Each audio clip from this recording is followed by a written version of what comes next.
Allahumma salli wa sallim ala nuril anwar. Bismillahirrahmanirrahim. Assalamualaikum warahmatullahi wabarakatuh. Alhamdulillahilladzi anzalal Qur'an hudan linnas wa bayyinatin minal huda wal furqan. Asyhadu an la ilaha illallah wahdahu la syarika lah wa asyhadu anna Muhammadan abduhu wa rasuluh. Allahumma salli wa sallim wa barik ala Muhammadin wa ala alihi wa ashabihi ajma'in. Subhanaka la ilma lana illa ma 'allamtana innaka antal alimul hakim. Rabbi zidni ilma warzuqni fahma birahmatika ya arhamar rahimin.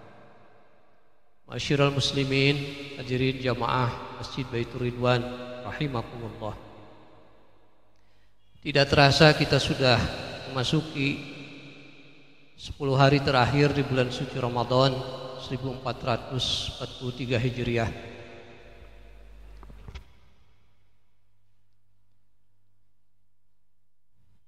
Dan insya Allah sisa-sisa Ramadan kita manfaatkan dengan sebaik-baiknya untuk beribadah kepada Allah Subhanahu wa ta'ala. Salah satu peristiwa besar dan istimewa di 10 hari terakhir Ramadan adalah Lailatul Qadar. Lail berarti malam, yang bisa diartikan malam itu sejak tenggelamnya matahari, terbenamnya matahari sampai dengan datangnya waktu subuh. Qadar memiliki 3 arti. Bisa berarti kemuliaan. Kenapa disebut kemuliaan? Karena pada malam itu Al-Quran diturunkan.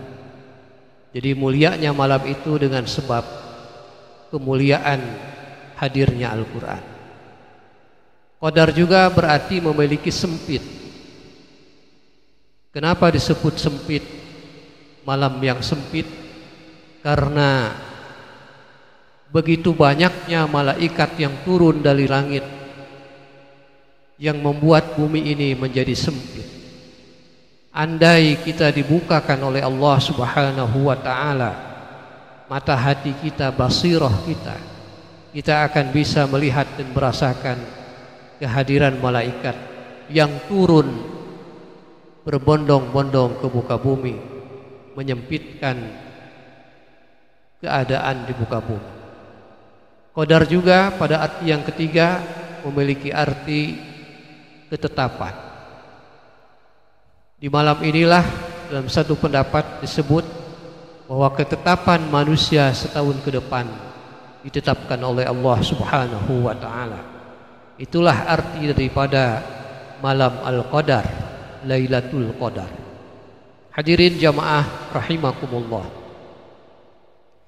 Sedemikian istimewanya Al-Qadar ini, Allah mengisyaratkan dengan kata-kata wa ma adraka ma Lailatul Qadar. Biasanya redaksi yang diawali dengan wa ma adraka atau wa ma yudrika itu adalah menceritakan peristiwa-peristiwa yang nalar tidak akan mampu menjangkaunya, yang mustahil akal bisa menjangkaunya. Tapi dengan penjelasan Allah dan Rasulnya, sedikit peristiwa besar itu bisa disingkap untuk dijelaskan kepada umat manusia. Nah, Allah kemudian dan juga Rasulullah Sallallahu Alaihi Wasallam memberikan sekelumit penjelasan tentang wa ma adraka, apa peristiwa hebat yang istimewa yang berkait dengan Lailatul Qadar itu. Tersebutlah kemudian Lailatul Qadri khairun min alfi syahr.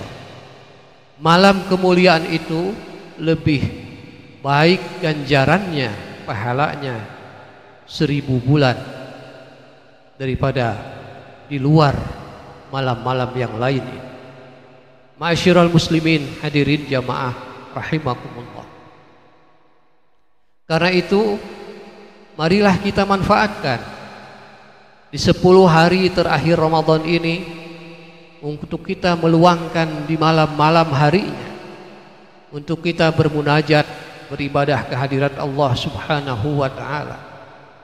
Dan menurut satu keterangan bahwa tersebut oleh pendapat Imam Ghazali dalam Mukasyafatul Qulub, beliau menyatakan bahwa ada 2 hari raya di langit dan 2 hari raya di bumi. 2 hari raya di langit adalah hari di mana diperingati oleh malaikat-malaikat muqarrabin. 2 hari raya itu adalah nisfu Sya'ban dan Lailatul Qadar. Dan 2 hari raya di bumi yang diagungkan oleh kaum muslimin, kaum mukminin, itulah Idul Fitri dan Idul Adha. Sedemikian istimewanya malam Al-Qadar ini. Tersebut dalam satu riwayat bahwa ada 2 amalan yang membuat malaikat turun berbondong-bondong dari langit ke muka bumi ini. Karena 2 amalan ini tidak ada di langit, tidak pernah dilakukan oleh para malaikat, dan tidak sanggup dilakukan oleh mereka. 2 amalan itu, yang pertama, it'amut ta'am minal aghniya lil fuqara, memberi makannya orang-orang kaya dengan hartanya, berbagi kebahagiaan, memberi makan kepada orang-orang fakir dan miskin. Itulah amal yang sangat istimewa, yang penduduk langit, para malaikatul muqarrabin, tidak mampu melakukan. Tidak ada amal sedekah, tidak ada amal memberi makan, memberi minum yang bisa dilakukan oleh para malaikat. Malaikat bisa bersalawat, malaikat bisa berdoa, malaikat bisa tadarus membaca Al-Quran, tapi malaikat tidak mampu melakukan it'amut ta'am, memberikan makan, memberikan minum kepada orang-orang yang lapar dan haus, memberikan harta sedekah kepada orang-orang yang membutuhkan. Yang kedua, amal istimewa yang jangan sampai tidak untuk kita lewatkan di 10 hari terakhir Ramadan itu adalah memperbanyak istighfar.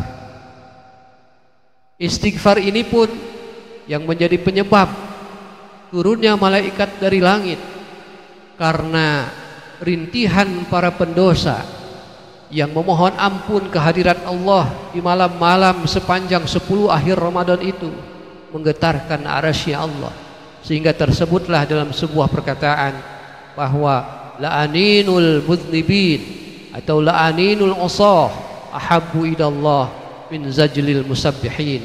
Sungguh rintihan para pendosa, para pelaku dosa, para ahli maksiat yang di malam itu meminta ampunan kepada Allah dengan istighfarnya, dengan taubatnya, sungguh itu lebih disukai Allah daripada tasbihnya para malaikat di langit sana. Malaikat tidak pernah berbuat dosa dan khilaf. Manusia adalah tempat salah dan khilaf.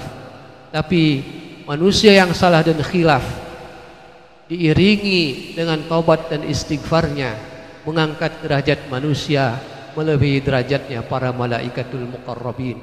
2 sebab amal itulah, amal istimewa itulah yang jangan sampai tidak untuk kita lakukan di 10 hari terakhir Ramadan. Mari kita perbanyak sedekah, mari kita berbagi kebahagiaan dengan kelompok-kelompok yang membutuhkan, yang selama ini untuk makan dan minum saja mereka susah. Mari kita sisihkan sebagian kesenangan kita untuk kebahagiaan mereka. Yang keduanya, mari kita perbanyak istighfar. Dengan dosa-dosa itulah mengangkat derajat kita. Dengan istighfar itulah mengangkat derajat kita melebihi derajatnya para malaikatul muqarrabin. Hadirin jamaah rahimakumullah, dengan 2 amal yang disebutkan tadi, maka Allah menjanjikan salamun hiya hatta matla'il fajr, menjanjikan kedamaian, keharmonisan, penuh kelapangan hatinya, jauh daripada iri, hasud dan dengki, penuh kedamaian dan keharmonisan dengan keluarga, dengan masyarakat, dengan sahabat, sehingga negaranya pun menjadi yang penuh keberkahan dan penuh keselamatan. Keselamatannya bukan hanya di dunia, bukan hanya sampai terbit waktunya fajar, tapi keselamatan yang terus-menerus berkesinambungan sampai fajar di hari kiamat nanti. Mudah-mudahan Allah Subhanahu wa taala membantu kita, memudahkan kita untuk melakukan kebaikan-kebaikan di 10 hari terakhir Ramadan, khususnya 2 amal tadi, memperbanyak sedekah dan memperbanyak istighfar. Mudah-mudahan yang singkat ini ada manfaatnya. Mohon maaf atas segala kekurangan. Aqulu qauli hadza wa astaghfirullahal azim li wa lakum. Wassalamualaikum warahmatullahi wabarakatuh.